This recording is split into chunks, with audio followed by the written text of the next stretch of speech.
Hello दोस्तों, नमस्कार। आप देख रहे हैं ट्रेंडिंग न्यूज।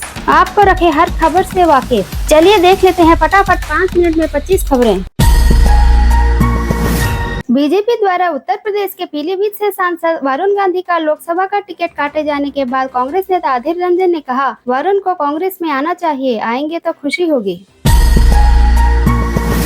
जर्मनी के बाद अमेरिकी विदेश विभाग ने शराब नीति केस में अरविंद केजरीवाल की गिरफ्तारी पर कहा कि भारतीय विपक्षी नेता केजरीवाल की गिरफ्तारी के रिपोर्ट्स पर नजर है और वह निष्पक्ष कानूनी प्रक्रिया की उम्मीद करता है।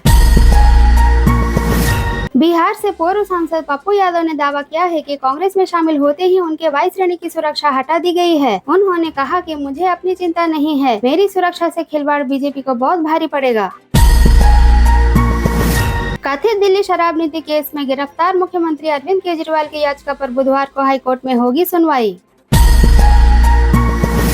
लद्दाख को पूर्ण राज्य का दर्जा देने समेत कई मांगों को लेकर 21 दिन से अनशन पर बैठे पर्यावरणविद सोनम वांगचुक ने एक्स पर लिखा है कि हमें देश में अदूरदर्शी चरित्रहीन राजनेताओं की नहीं बल्कि ईमानदार, दूरदर्शी और बुद्धिमान राजनेताओं की जरूरत है। मुझे उम्मीद है कि प्रधानमंत्री नरेंद्र मोदी और गृह मंत्री अमित शाह जल्द ही खुद को राजनेता साबित करेंगे।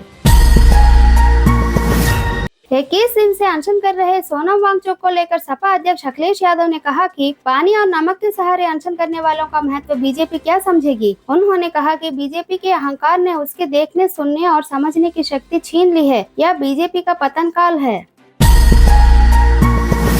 लद्दाख को राज्य का दर्जा दिए जाने और संविधान की 6ठी अनुसूची में शामिल करने की मांग को लेकर 21 दिनों तक नमक और पानी पर जीवित रहने वाले प्रसिद्ध जलवायु कार्यकर्ता और शिक्षा सुधारक सोनम वांगचुक ने अपनी भूख हड़ताल खत्म कर दी है। वांगचुक ने कहा है कि उनकी लड़ाई जारी रहेगी। उन्होंने एक्स पर लिखा कि लद्दाख के लोगों को राष्ट्र हितों में इस बार सावधानी पूर्वक अपने मताधिकार का इस्तेमाल करना चाहिए।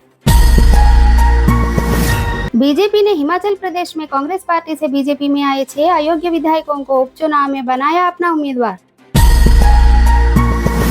पंजाब के पूर्व मुख्यमंत्री बेअंत सिंह के पोते व लुधियाना सीट से कांग्रेस सांसद रवनीत सिंह बिट्टू मंगलवार को बीजेपी में हुए शामिल।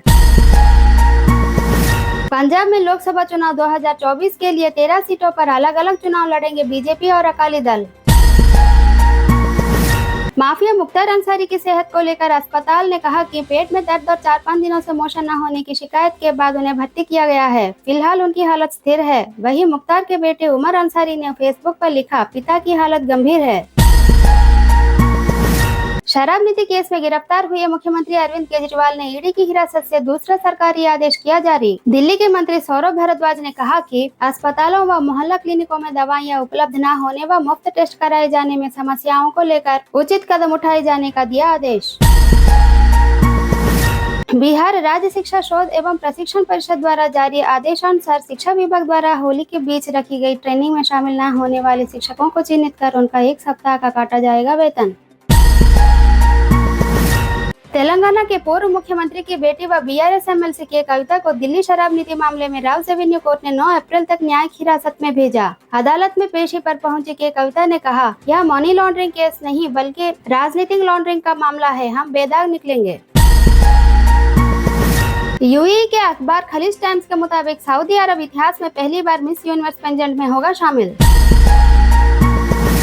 पाकिस्तान के खैबर पख्तूनख्वा में मंगलवार को हुए एक आत्मघाती हमले में 5 चीनी नागरिकों सहित 6 लोगों की हुई थी मौत। हमलावर ने विस्फोटकों से लदे वाहन से चीनी इंजीनियरों के काफिले को मारी थी टक्कर। उत्तर प्रदेश के नोएडा के सेक्टर 32 में सिटी सेंटर के पास एक डंपिंग साइट पर लगी भीषण आग पर 18 घंटे बाद भी नहीं पाया जा सका काबू। सोमवार को लगी थी आग।